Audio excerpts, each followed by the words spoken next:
several folks joining us online too. So I'll be monitoring the chat room, and if any of them has any questions, I'll just ask Amy and we can present them to the whole group. We're excited to hear your thoughts and opinions. I'll be taking notes. So excited to hear.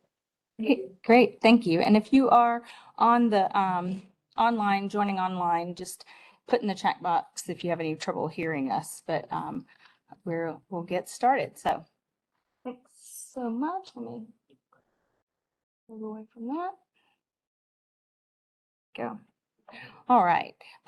So we were here a few months ago to talk about this neighborhood and these particular streets being selected and added into the traffic calming program. So we're here, we're back here with an update to talk about the plan.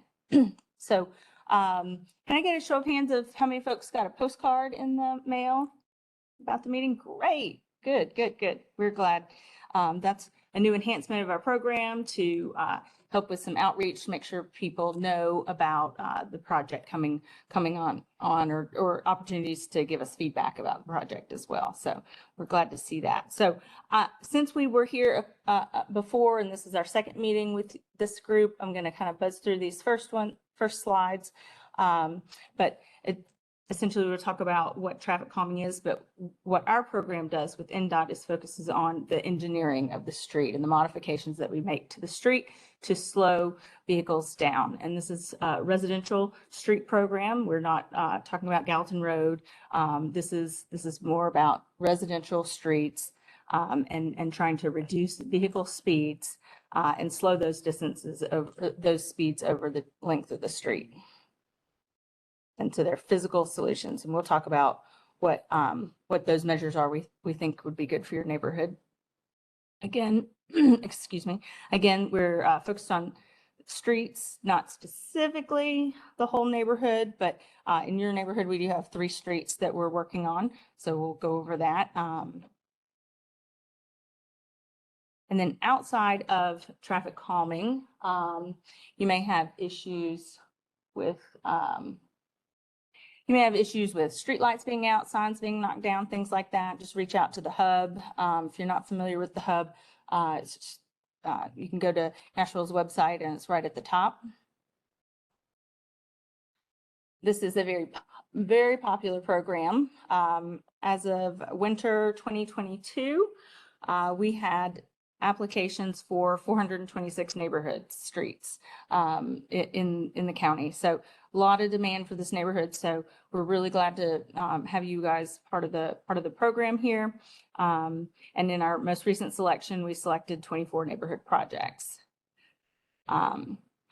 We make these selections based on a data-driven process.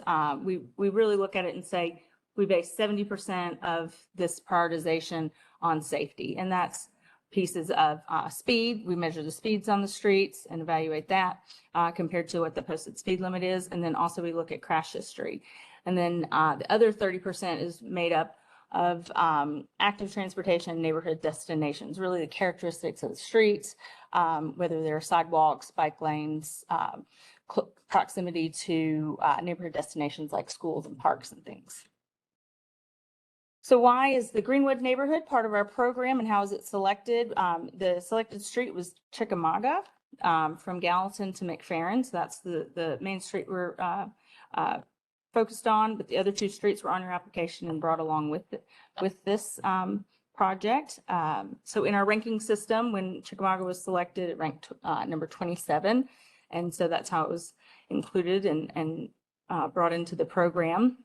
And just a little bit of data, we measured the speed. The 85th percentile speed on Chickamauga is 36 miles per hour, where it's posted at 25. So, you know, some speeding was seen there. But the volume is low. It's under 1,000 cars a day, 735 vehicles a day, and that's a combination of both directions. That's what we measured there. So here's a map just showing the streets. We've shown Chickamauga in blue. As that was the selected street, but we're also looking at Seymour and Petway. So at the previous meeting, we went through a lot of different measures in our toolbox for this meeting so that we can focus more on the proposed plan, we're going to talk about the measures that we've recommended for your neighborhood streets.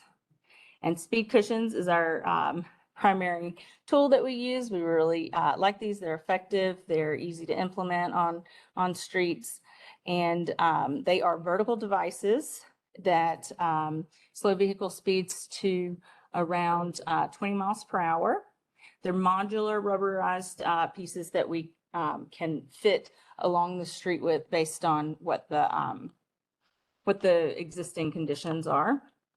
We will accompany these with some warning signage. That's the yellow diamond signs to identify the speed cushion, so drivers are aware of what's coming and what's ahead of them. That also has the advisory speed of 20 miles per hour on it. Then as we place these on a street, we try to space them in sets and in a series. So we don't just install one set of cushions on a street and then, the drivers can speed on by on the rest of the street. We try to space them somewhere in the 300 to 700 foot spacing so that we get a consistent speed along the length of the street. In this configuration shown in the picture here, it's a set of 3 cushions, and they are 6 feet wide and 7 feet long, and at their highest point, they're 3 inches high. And depending on the width of the street, they may be in sets of 2 or 3. This is a set of 3 here. The gaps that you see in these pictures, that's for emergency vehicle response to not have as much impact, but they're still wide enough for passenger vehicles are still very much affected as they travel over them.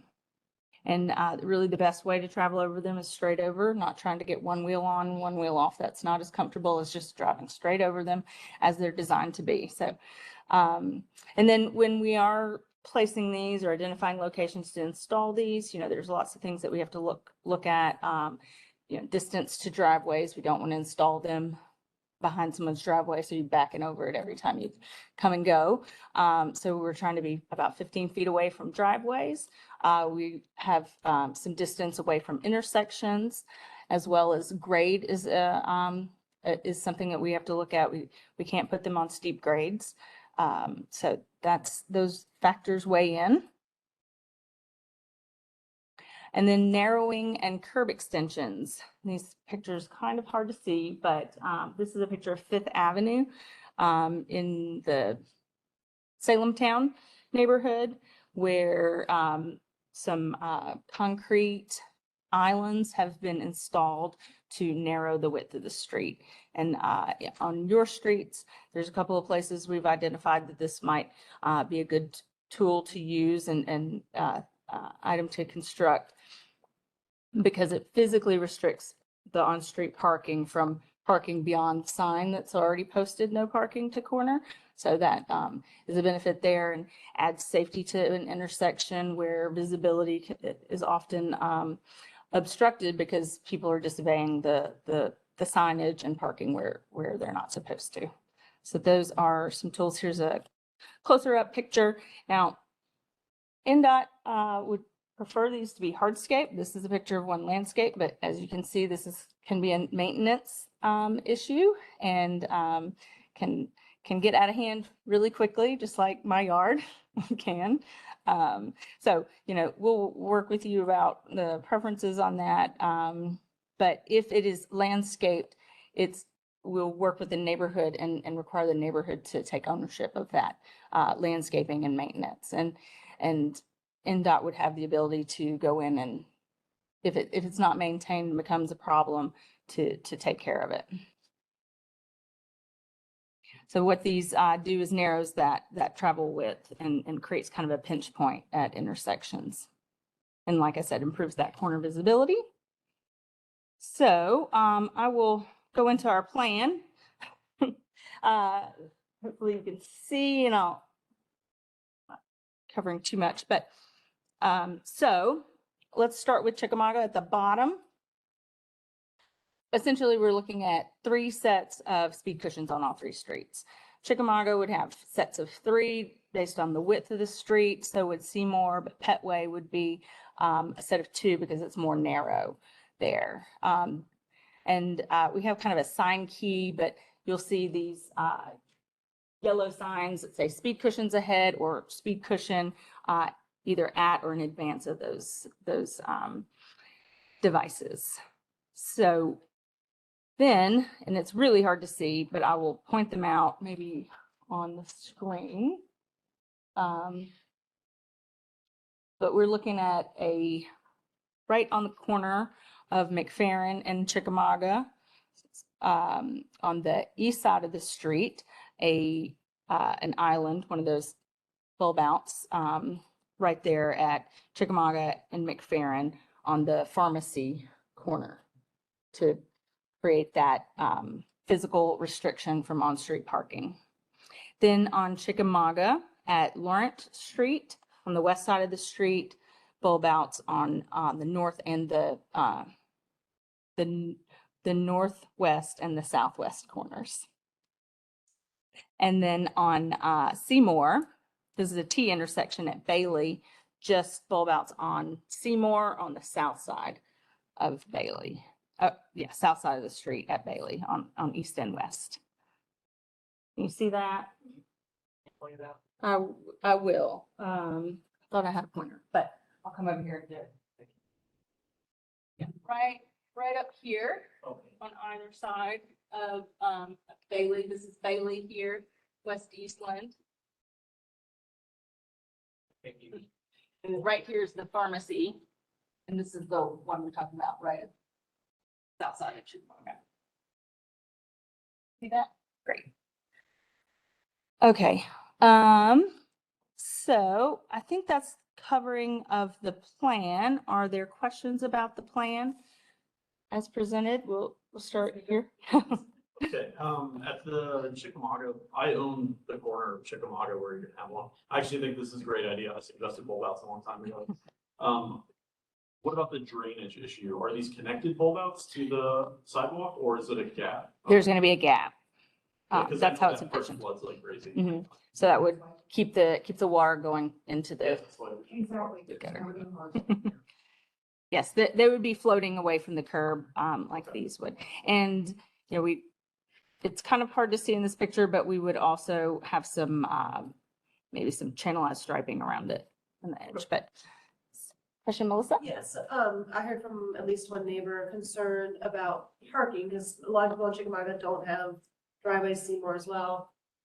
Assuming that way as well, so can you just clarify how this affects on-street parking? Yes, the question in the room was about on-street parking and how these devices affect on-street parking.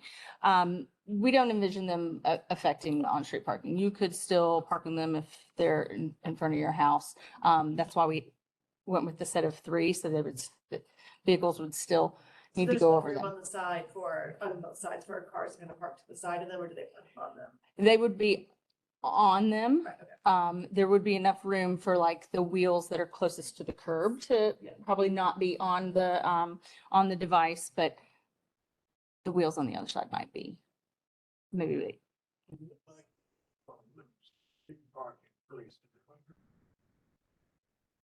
You're talking about With- 2 on Pittman um, and Seymour. This guy.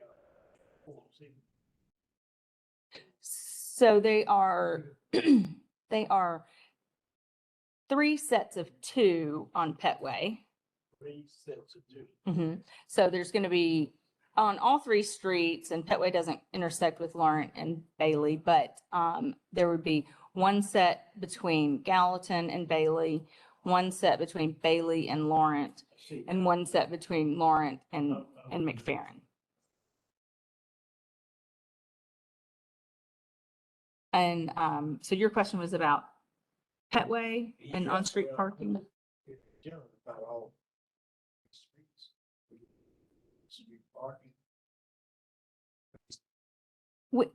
We don't envision that parking would be lost because of the speed cushions installed. Okay. You could still park there. Yes, question here? No, we'll come in the back. What's the lifespan of those speed cushions? A pretty long time. I wish I could answer that question, and I can't. Off the top of my head, it's, no, they are made of rubber, they are modular, and so if we come in, or if NDOT comes in and needs to pave the street, what we do is they're drilled in, so we undrill them, take them to the warehouse or wherever the contractor stores them, and then they put them back. And that's one reason why we really like them, is because they last a long time and can be reconfigured and used that way. They're not lost when we pave the road. Yes. Like here, maybe there's for the top. Was there some of the high back here?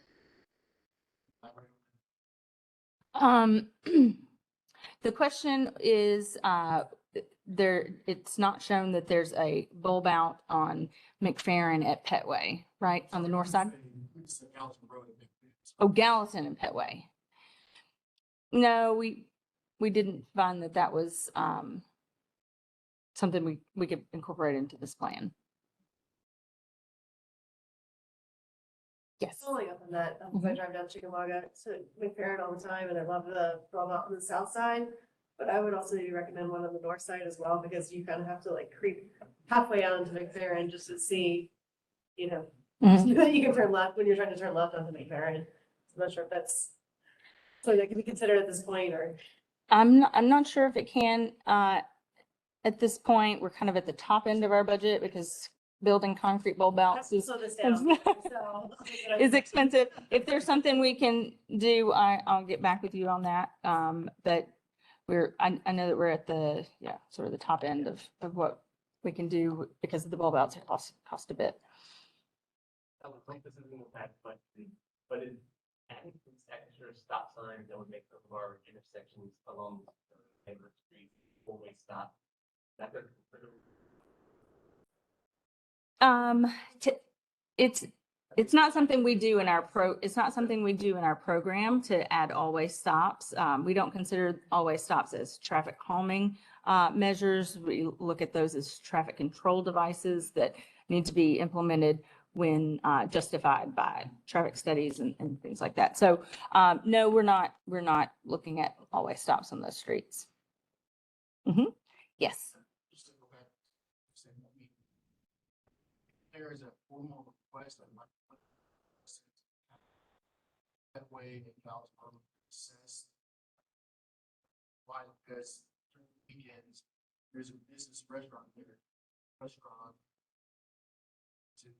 community, but the traffic issue with the percent weekends, sometimes very hassle.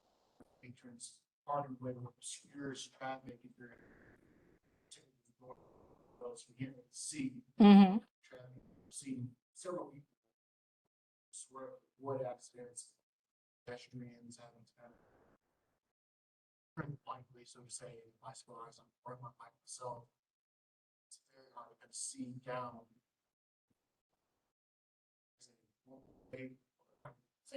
Yes, absolutely. There's definitely a formal way, and I would suggest you make that request and issue known through the Hub Nashville.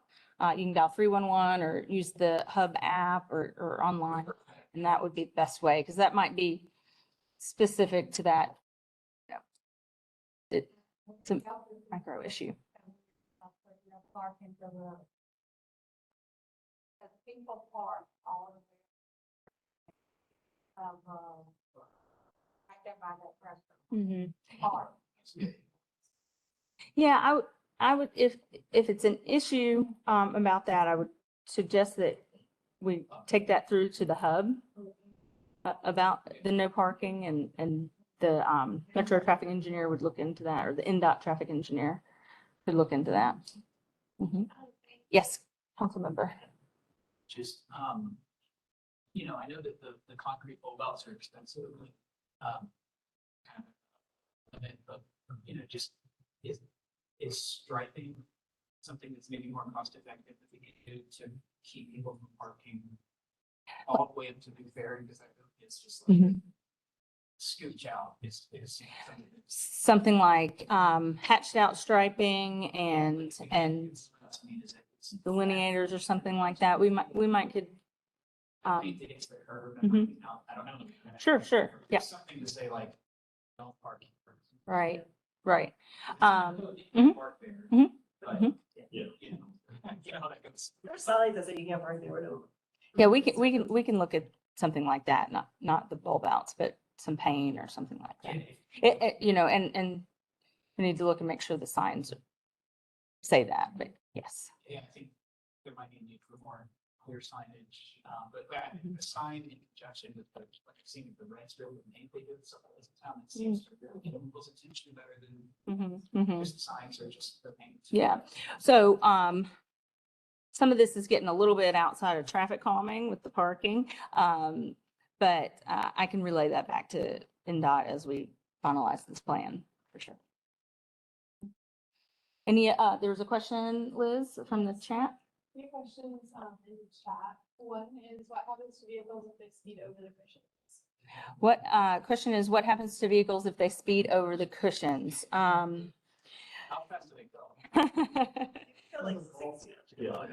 Yeah, so, you know, I think it would be uncomfortable to really speed over them. They are designed and meant to be traveled at about 20 miles per hour. That doesn't mean that a larger vehicle might, you know, not find it quite as uncomfortable, but when I drive over them, 20 miles per hour is what it feels good. You can go up Jones. out of, Yes.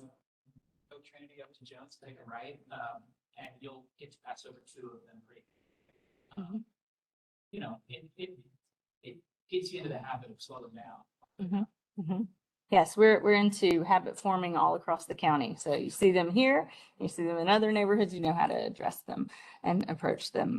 Council member, in case you couldn't hear it on the call, Councilmember Parker suggested Jones between here north of Trinity, right? Between Trinity and Park, there's Mhm. two.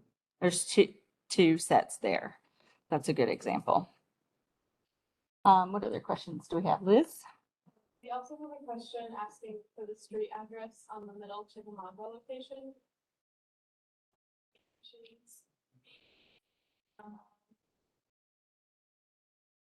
The question is the middle Chickamauga address location.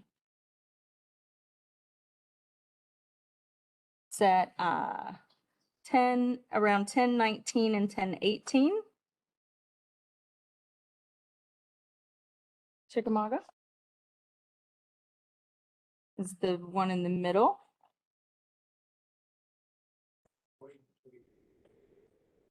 It is. It's about halfway between McFerrin and Gallatin Road. Any other questions, Liz?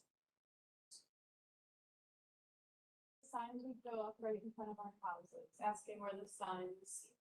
Right. So the signs, we try to be very intentional about where these signs go because we know sign clutter is a thing. So we try to put those at, you know, property lines, in front of poles, utility poles or things that are already there. So we are not looking to put them directly in front of properties. So if they're not, you know, we have a certain distance we can go between like the device and the sign that's good and still effective. So we'll try to avoid putting them in front of directly in front of houses or sidewalks to the side, you know, your street sidewalk and all that.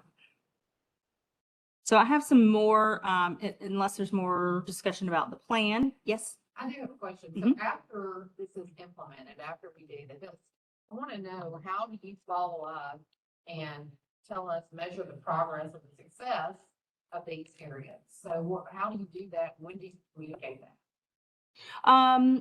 You know, we can do that on a case by case basis. If council member or residents ask for that information, we can go out and look at it. Well, I hate to think that we're putting something somewhere it's not either effective or it's overdoing it or underdoing it. That's really my question. How do you, where do you say this is doing exactly what we wanted to do? Do you have some type of measurements? Do you reduce it by 30%? Do you reduce?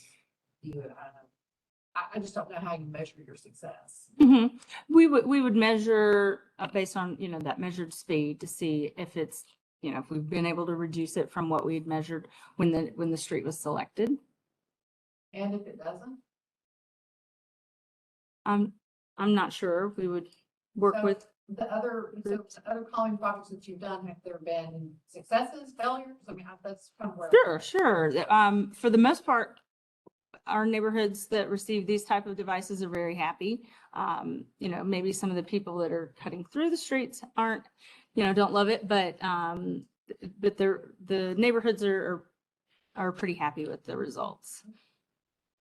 And that's really why this program's been expanded as it has, because it's so popular and residents are asking for traffic calming. And we invited you out here to do this, right? That's You right. Select our street. We said we have an issue. That's correct. And that's on my next slide. Consensus of the neighborhood. Yeah, I jumped right into the plan, but I did want to bring us back to like the program and where we go from here and how we got here.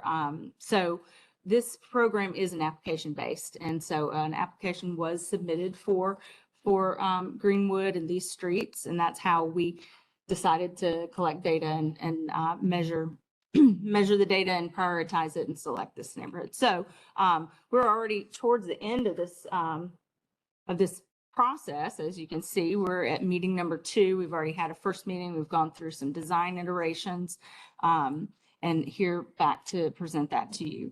And then the next piece of our program is really to get neighborhood support and to document that neighborhood support for the project before it gets implemented. So while it is an application-based and neighborhood requested program, we still want property owners to be aware of the project and have an opportunity to vote yes or no for the project. So we have an online ballot, and I'll go into a little more detail on that. But once the online ballot is completed and if it's successful, we move into construction. And construction is about a 4-month process because we order the materials and then we have a couple months to install the materials. So our new ballot process, last meeting we came to you, we were operating on a slightly different policy. The previous policy was 70% of all property owners on the street needed to sign a petition in order for the project to move forward. The program has adjusted slightly to a 66% favorable majority of the respondents to the ballot. And the respondents need to be property owners, but so it's a little bit different. It's easier for people to vote and know when and how to vote because we send the mailers out. So you all got your mailers about the meeting, and that's how we get that information to the property owners about the project and the ballot. So it's a postcard, has a QR code, it has a tiny URL you can use to vote, and you can vote yes or no on the ballot. And these ballots are mailed directly to property owners. So if the property owner is in Nebraska, that's where that property's card is going to go, and that's who will have that opportunity to vote. Each property and postcard has a unique ID on it so that we can match that and make sure that we don't have, multiple votes and things like that. It's a 6-week open voting period. So gone is the, petition, door-to-door petition that might take 6 months or so. That's all on the residents to handle. Now we are doing this, this NDOT administered online ballot. On these ballot cards, there's also phone numbers, direct contact to the traffic calming manager. His name's Gil Thomas. He may be on the call, but he's very helpful if someone receives their postcard and they don't know what to do with it, don't have access to internet, they can still just give him a call and he will help guide them through it. Let's see. And also from the postcard, there'll be a link to the plans online so that when you receive that, that ballot and information about the project, you can view the plans before you vote, so you know what you're voting for or against. And again, it's 66% of the majority of ballot responses from the property owners. Yes, Per street or for all? per street. So we look at each street separately. So arguably, one street could vote That's- for it, the two others. That's could correct. decline or however. Right, that's correct. So each street is separate, and I've just kind of, so you can see, we've got Petway on the top, Seymour and Chickamauga, and I've identified how many properties are eligible in that. So it looks like 65 eligible properties, but again, we're not talking about 66% of 65. It's of those who choose to vote, is what we're looking for. But that's, Only of those who vote. it's only of those who vote. Oh, great. That's an important detail. Yes, So only those that vote? right. Voters. One person votes, they vote. I mean, we haven't run across that situation yet, but it's based on the number that vote, because, you know, there's absentee landlords, and, Sure. you know, every neighborhood has a different characteristics. It's, you know, a very challenging thing to get 70% or 66% of all the people on the street. But That's good to know. So that some of us will be. doing some knocking, Yeah. door knocks, great. So, and we can give you a heads up when the ballots are going out, so you know, or you'll receive it, so. But that's, How much, that, you know, where you're being today, it's so great, thank you very Mhm. much, like, at what point, like, how much longer after today do you mail them out? from today. For today? So I think the next step is to make sure that, you know, those of us in the room and are on the call are supportive of this plan. We don't have any major changes that we want to see. If we want to move forward, then we would probably get ballots out in the next 3 weeks or so. And then we would have a 6-week window for the ballot, and the cards would have a date on them. And it clearly says, you know, 6 weeks. So you can kind of calculate the close date on it. And then we will let you know the results of the ballots for each street. And then we would order the materials and then install the project. That's where we're at. I have included my contact information as well as Gil Thomas's here. He's the program manager for the traffic calming program at NDOT. And I see a question in the back of the room.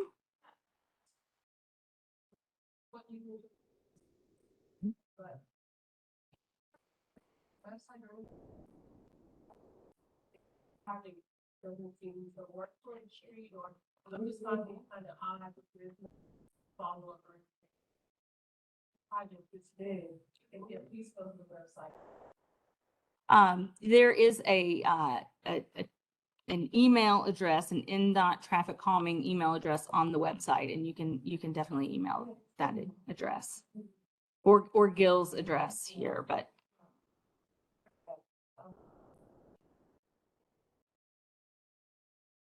Welcome.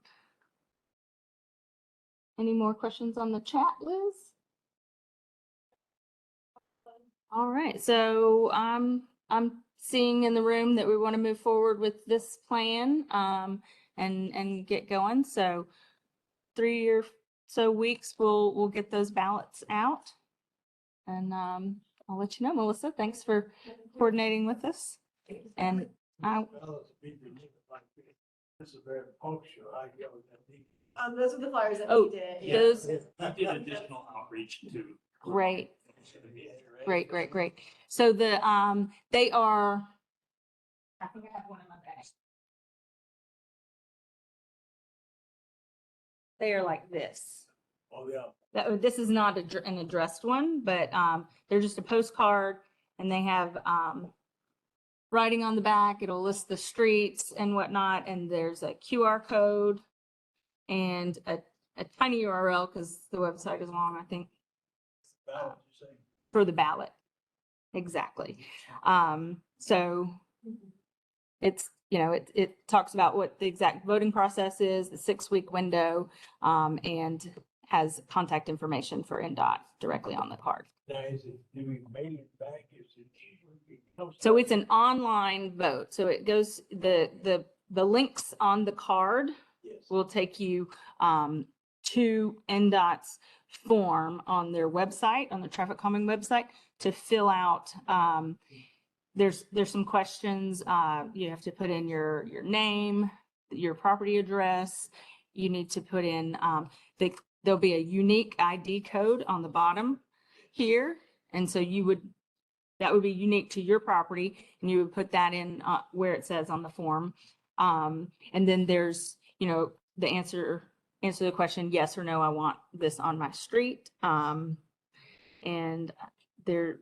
I think there's like some other statement that you're, you know, agreeing to, but that's it. Okay. May have to get some of our younger people to help them understand. We can talk about that. Yeah. Right, because, I'm sort of technology challenged.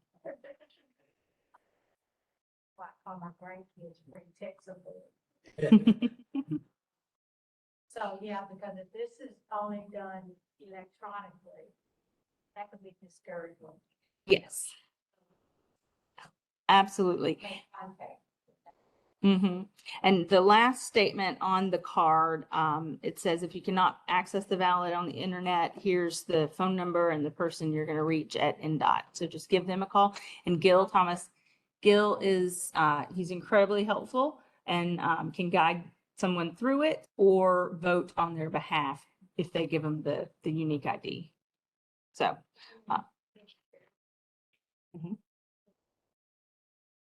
All right, well, I will wrap up and let you all finish your meeting. I'm going to stop the recording now. You think a few more weeks, correct, before this one comes out? Yes. 3 or 4 weeks. Yes, 3 or 4 weeks before the ballots come out. That's right. Thank you so much. Thank you.